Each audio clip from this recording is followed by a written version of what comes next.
These are 3 Blue Zones inspired meals that we added to our menu after I got to visit these Blue Zones. Blue Zones are regions of the world where people are more likely to live past 100. You may have learned about it in Netflix's special with Dan Buettner. The first meal has become one of the most requested meals on our menu. It is the Sardinian Grandma's Chicken Soup. A local Sardinian chef, Chef Alice, was generous enough to teach me her grandma's recipe when I was in Sardinia in 2022. We used it as inspiration for our recipe and adapted it in a few ways. We added some pastured chicken breast to up the protein. We swapped the crusty bread that's usually served with it for a paleo crunchy crouton that we make in-house. We added murasake sweet potatoes, and we garnish it with an abundance of really luxurious greens like stone vine, magenta spring, and blood sorrel, just to up the plant variety and give you even more gut health benefits. But don't worry, we kept the things that make it really healthy and delicious, like making sure it's super packed with veggies, super packed with fiber from chickpeas. And then for the flavor, we also use the 3 different sources of tomato: sun-dried tomato, tomato paste, and fresh tomato. We also keep the very important touch of flavoring it with just a little bit of pork. The second Blue Zone meal was inspired by my trip to Okinawa, Japan in 2019. It is our Okinawan pork rafute. Forgive me if I'm pronouncing that incorrectly.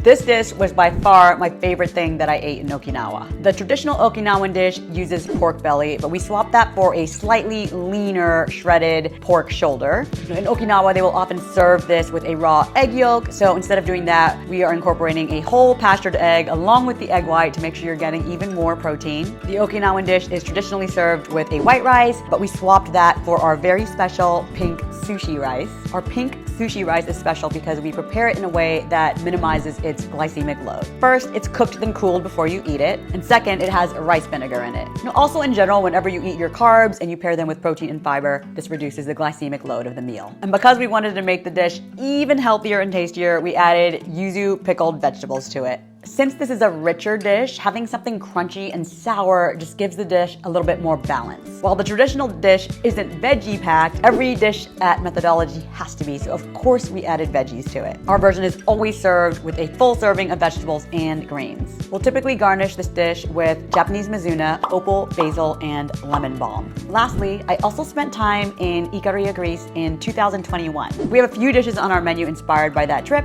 but I want to call out our newest dish is an Ikarian-inspired 𝐸𝐸𝐸𝐸 summer stew. With this dish, we take a very California approach on the Blue Zone classic Ikarian 𝐸𝐸𝐸𝐸𝐸. So traditionally, 𝐸𝐸𝐸𝐸𝐸 is a dish that's usually made in the summertime using summertime vegetables. 𝐸𝐸𝐸𝐸𝐸 is very reminiscent of a French ratatouille, with the main differences being it has potatoes and also local Ikarian herbs. We stay pretty close to the original Ikarian recipe, except we sneak in more probiotics with a herb pureed tempeh, and then we are also incorporating the abundance of vegetables available in California. This dish easily has over 40 unique plants on its own. Something that's easy for our team to do at scale, but I know is hard to do at home when you're cooking for just yourself or your family. The secret to melding the flavors in our stew is we cook it over a very long, slow simmer so the vegetables continue to cook and soak up their own juices and the gorgeous extra virgin olive oil that we use. So like the traditional 𝐸𝐸𝐸𝐸𝐸, the flavors